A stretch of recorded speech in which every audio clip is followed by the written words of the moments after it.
영상을 시청 및 청취해주시는 모든 분들 안녕하십니까? 오늘의 성경 구절은요, 누가복음, 누가복음 23장 8절에서 12절, 누가복음 23장 8절에서 12절입니다. 제가 그냥 읽도록 하겠습니다. 헤롯이 예수를 보고 매우 기뻐하니 이는 그의 소문을 들었으므로 보고자 한지 오래였고 또한 무엇이나 이적 행하심을 볼까 바랐던 연고로라. 여러 말로 물으나 아무 말도 대답하지 아니하시니 대제사장들과 서기관들이 서서 힘써 고발하더라.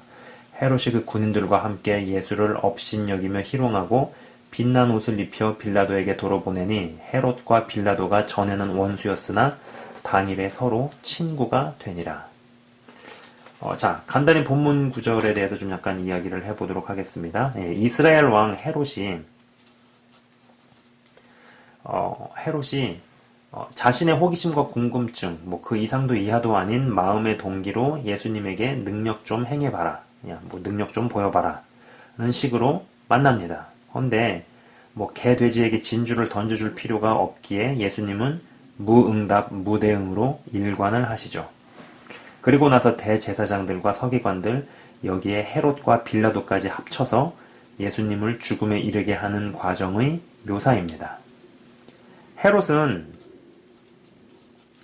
이스라엘의 왕이지만 뭐 이때 당시의 시대적 상황, 시대적인 배경이 로마에게 식민 지배를 받는 상황이었고, 그죠?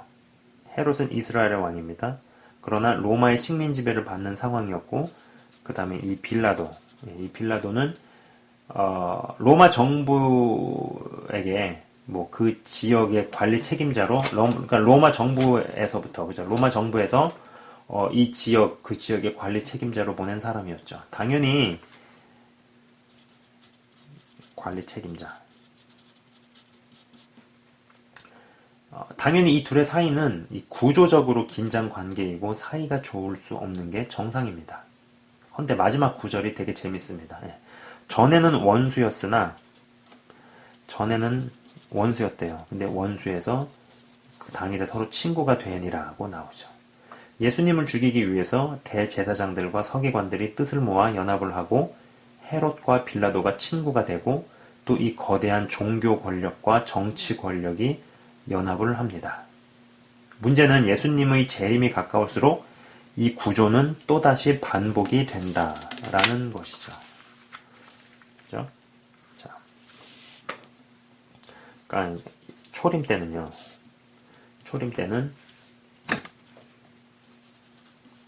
종교 권력, 그죠? 바리새인과 대제사장, 종교 권력이요. 그 다음에 이 정치 권력, 헤롯과 빌라도가 친구가 돼서 이렇게 더해지고, 그리고 주의 길을 예비하는 세례 요한이 있었습니다. 그럼 이제 재림 때도 보면은요, 종교 권력과 정치 권력, 그 다음에 다시 오실 주의 길을 예비하는 하나님의 백성, 주의 신부들, 이런 구조로 간다라는 것이죠. 이 초림 때에도 죄가 없는 예수님을 어떻게든 죽이기 위해 말도 안 되는 억지 명분을 씌워서 죽입니다. 헌데 이 일은 절대 종교 권력 혼자서 할 수 있는 일이 아니죠. 절대 종교 권력 혼자서 할 수 있는 일이 아닙니다. 종교 권력이 반드시 정치 권력과 연합을 해야지 가능합니다. 왜냐? 정치 권력에게는 입법권과 법을 집행할 수 있는 권한이 있기 때문이죠. 자, 마지막 때로 가면 갈수록 진짜를 핍박하기 위해 가짜들이 정치 권력과 야합을 하고 연합을 하는 모습으로 갈 수밖에 없습니다. 진짜로 예수님의 신부들이자 진짜 하나님의 백성들을 가짜 종교 권력이 정치 권력과 힘을 합쳐서 말도 안 되는 억지 법안들을 통과시켜서 발효를 하고 그 법을 집행하는 과정에서 진짜 크리스찬들이 핍박을 당하는 구조로 간다는 것입니다.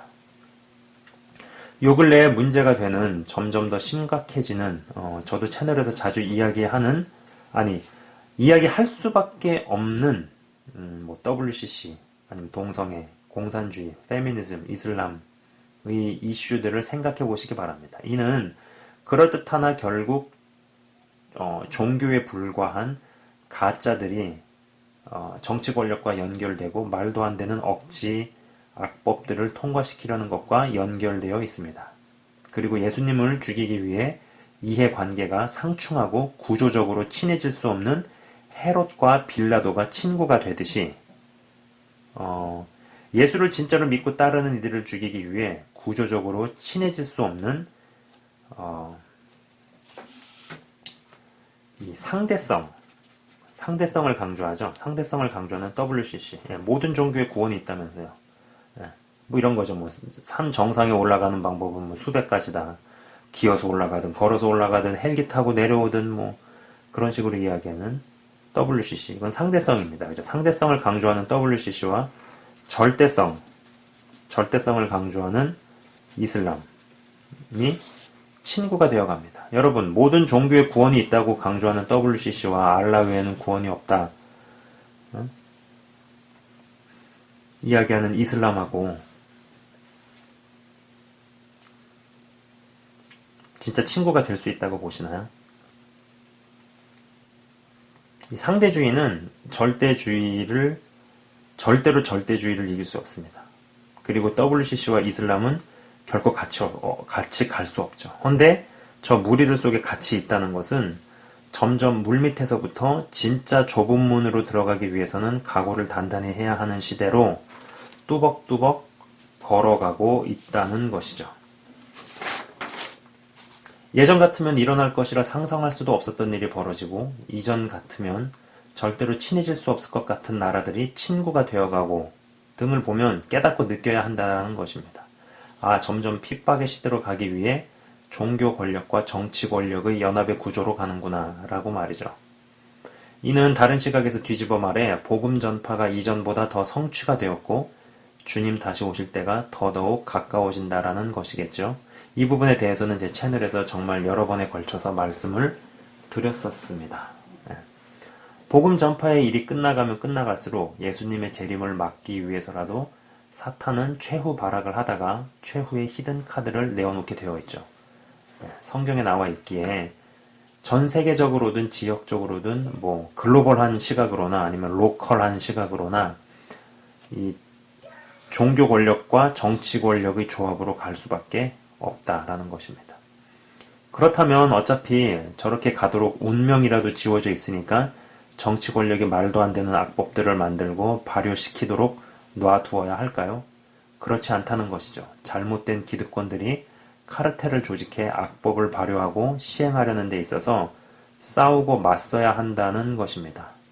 그럼으로써 자신의 노선과 믿음을 입증하고 땅에 떨어져 짓밟혀가는 성경의 가치를 변호하고 옹호해야 한다는 것이죠. 저는 믿는다는 사람들 중에서도 이러한 활동에 참여하느냐 하지 않느냐를 통해 하나님께서 이미 의인 중에서 악인들을 거르고 나누고 계신다는 생각을 해봅니다.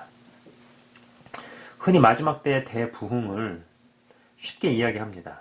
보통 신사도 계열에 속하는 분들이 그러한 이야기를 하는 것 같은데, 저는 그들의 관점과는 다른 것이 진짜 마지막 때의 부흥은 숫자적 부흥이라기보다는 어떤 질적 부흥, 퀄리티 부흥의 퀀티티, 아니 양이죠.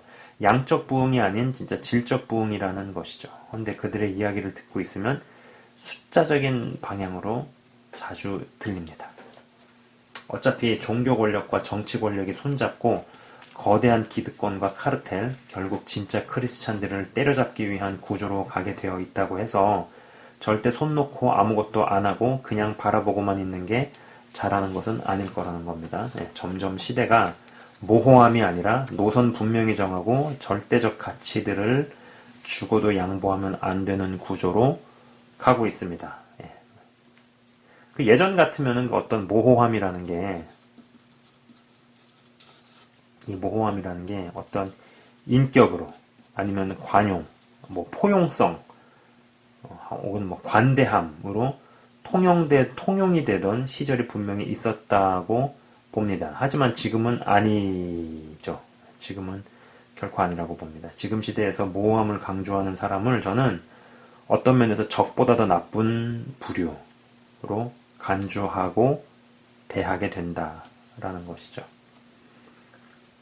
모호한 태도를 가지고 어설프게 얻을 수 있는 유익들보다는 분명한 태도를 가져서 확실하게 이룰 수 있는 손해들이 더 요구되고, 그리고 그 손해들이 결국에는 최종적으로 비교할 수 없는 유익을 가져다 줄 것이라는 것이죠.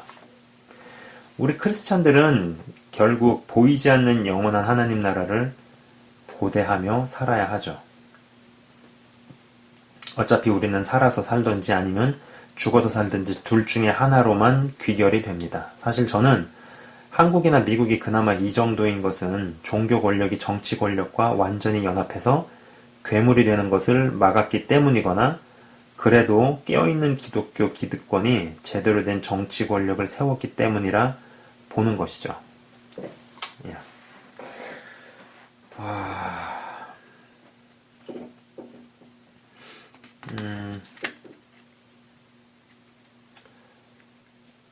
이런 구조로 아까 말씀드린 것처럼 분명히 종교 권력과 정치 권력이 합쳐져서, 그리고 합쳐져서 어떤 법을 집행하는 그런 과정 중에 믿는 사람들에 대한 핍박이 이루어진다라는 거죠. 초림 때도 그런 식으로 해서 예수님이 죽음을 당하셨고, 그리고 재림 때도 마찬가지의 유사한 구조로 가게 된다라는 겁니다. 그리고 어떤 그런 것을 보고 있는 시대에 살고 있죠. 예. 진짜인 줄 알았는데 아닌 사람, 그리고 의인이라고 생각했는데 아니었네 라고 생각되는 사람들이 드러나고 있다라고 봅니다.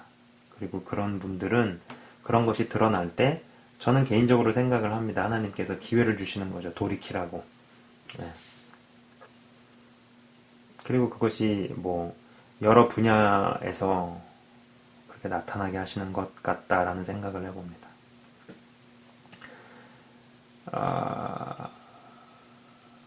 네, 여기까지 제가 말씀을 드리고 기도하고 제가 잠깐 기도하고 마치도록 하겠습니다. 하나님 아버지 감사합니다.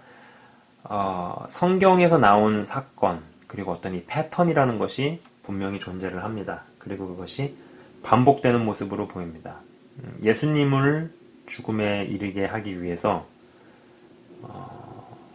서기관들과 바리새인의 연합한 종교 권력과, 그리고 헤롯 왕과 빌라도가 연합한 정치 권력이 손을 맞잡아 예수님을 죽음에 넘기었습니다.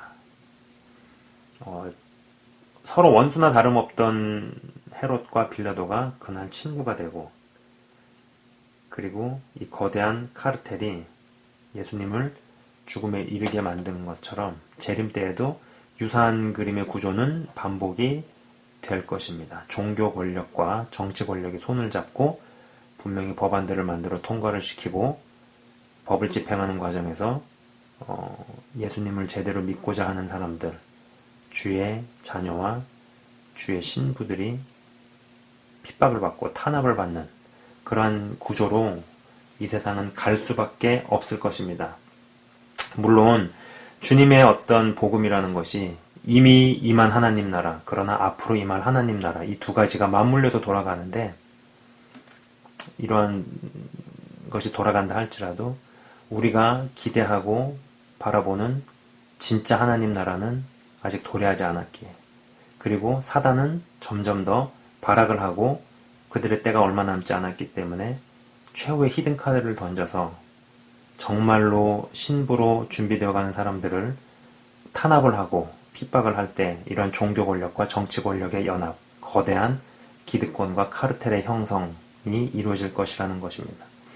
하나님, 이런 시대적인 흐름을 우리가 제대로 이해를 하고, 그리고 그런 가운데서 어차피 때는 그렇게 가고 있으니까 가만히 손 놓고 있는 것이 아니라 나의 노선과 정체성을 분명히 함으로써 점점 어떤 모호함이 아니라 담대함과, 그리고 노선을 확실히 하고 분명히 함으로 말미암아